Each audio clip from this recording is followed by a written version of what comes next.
Hello ನಮಸ್ಕಾರ. ಈಗ ನಾವು ಡಿಸ್ಕಸ್ ಮಾಡ್ತಾ ಇರೋದು ಇಶ್ಯೂ ಆಫ್ ಶೇರ್ಸಲ್ಲಿ ಮತ್ತೊಂದು ಪ್ರಾಬ್ಲಮ್ ಡಿಸ್ಕಸ್ ಮಾಡೋಣ.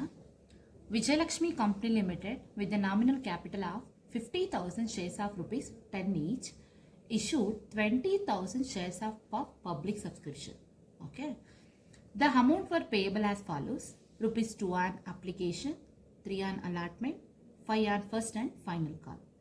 All the shares were subscribed and money duly received except first and final call on 1,000 shares pass the necessary journal entries. So ಅವ್ರು ಏನು ಹೇಳ್ತಿದ್ದಾರೆ, 50,000 ಶೇರ್ಸ್ಗೆ ಅವರು ದೇ ಆಥರೈಸ್ಡ್ ಬಟ್ ಪಬ್ಲಿಕ್ಗೆ ಸಬ್ಸ್ಕ್ರೈಬ್ ಆಗೋ ಕೇಳಿದ್ದು 20,000 ಶೇರ್ಸ್. ಒನ್ ಶೇರ್ಸ್ಗೆ they have they have taken 10 rupees. ಆ 10 ರೂಪಾಯಿಲಿ 2 on application, 3 on allotment, other remaining 5 are first and final call. ಎಲ್ಲ ಶೇರ್ಸ್ ಕೂಡ ರಿಸೀವ್ ಆಗಿದೆ, ಬಟ್ ಫೈನಲ್ ಕಾಲಲ್ಲಿ 1,000 ಶೇರ್ಸ್ ಮಾತ್ರ ರಿಸೀವ್ ಆಗಿಲ್ಲ. ಸೊ ಈಗ ನಾವು ಜರ್ನಲ್ ಎಂಟ್ರೀಸ್ ಪಾಸ್ ಮಾಡಿ ಅಂತ ಹೇಳಿದ್ದಾರೆ. So will solve it. So heading ಬರಿತೀವಿ, journal entries in the books of ಯಾವ ಕಂಪ್ನಿ ಕೊಟ್ಟಿದ್ದಾರೆ, Vijayalakshmi company limited. So journal entries in the books of Vijayalakshmi company limited. ಓಕೆನಾ. ಸೊ ಈಗ ಫಸ್ಟ್ ಬಂದು ಯಾವಾಗಲೂ ನಾವು ಯಾವುದನ್ನು ಮಾಡೋದು, ಅಪ್ಲಿಕೇಶನ್. ಎಷ್ಟು ರೂಪಾಯಿ ಕೊಟ್ಟಿದ್ದಾರಪ್ಪ, 2. So usually I was told you people, when you are receiving the money by issuing the application, what will be debited? Bank will be debited. So that bank account data 2. ಎಲ್ಲಿಂದ ದುಡ್ಡು ಬರ್ತಿರೋದು ನಿಮಗೆ, from the application you are receiving the money. So that bank account data to share application account. Okay, ಅರ್ಥ ಆಗ್ತಿದೆಯಲ್ವಾ? So ನಾವು narration being share application money receive, public subscribe ಆಗಿರೋ shares ಮಾತ್ರ ಬರೀಬೇಕು. How many shares the public subscribe?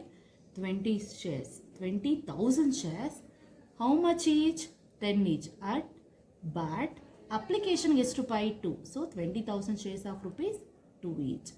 So 22s are 40. So 20,000 2s are, you will get 40,000, 40,000.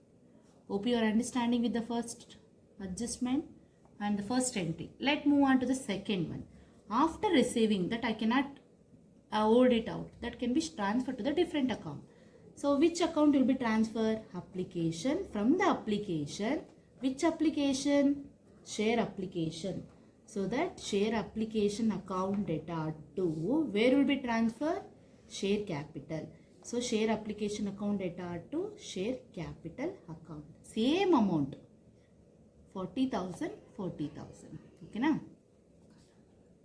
So ಈಗ ನೀವೇನು ಮಾಡ್ತೀರಾ, narration ಬರಿಬೇಕು. ಹೇಗೆ ಬರೀತೀರಾ? ಬಿ ಶೇರ್ ಅಪ್ಲಿಕೇಶನ್ ಮನಿ ಎಲ್ಲಿಗೆ ಟ್ರಾನ್ಸ್ಫರ್ ಮಾಡ್ದೋ? Capital. So share application money transfer to share capital account. Okay, ಅರ್ಥ ಆಯ್ತಲ್ವ ಈಗ? ಸೊ ಅಪ್ಲಿಕೇಶನ್ ಮುಗೀತು. Next move on to the third one. ಯಾವುದ್ರಪ್ಪ? Allotment.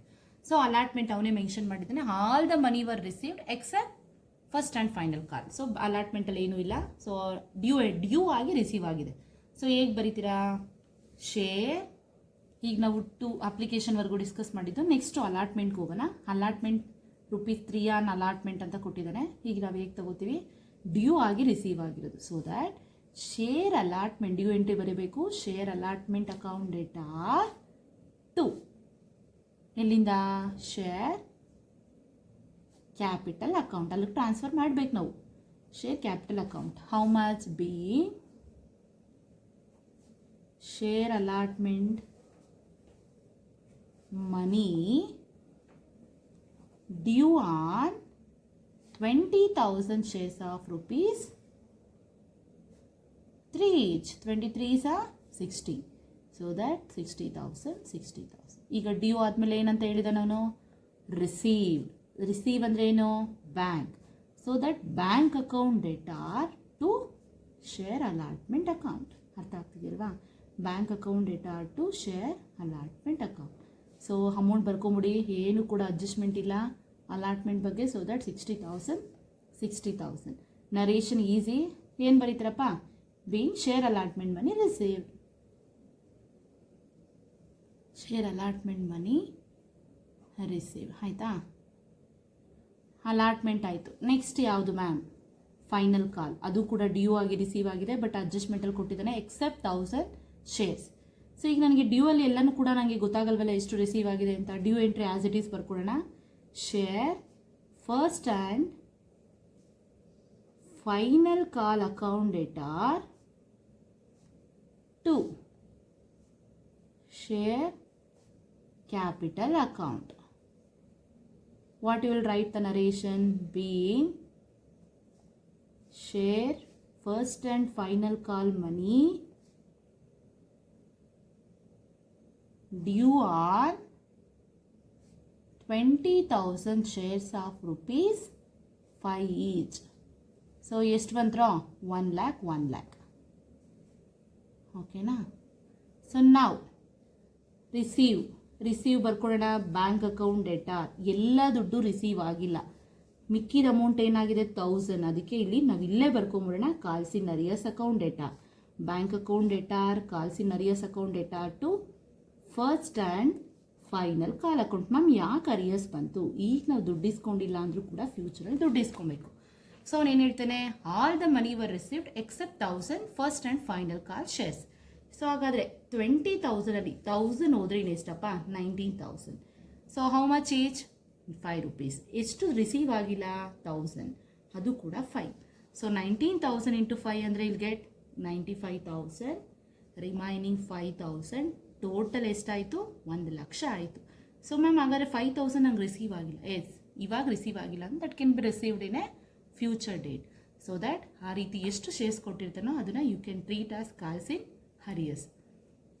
So what you will write the narration being share first and final call money received on 19,000 shares of rupees 5 each. Clear? Okay, thank you. ಮುಂದಿನ ವಿಡಿಯೋದಲ್ಲಿ ಸಿಗೋಣ. Next premium and discount ಬಗ್ಗೆ ತಿಳ್ಕೊಳ್ಳೋಣ. Thank you ನಾ.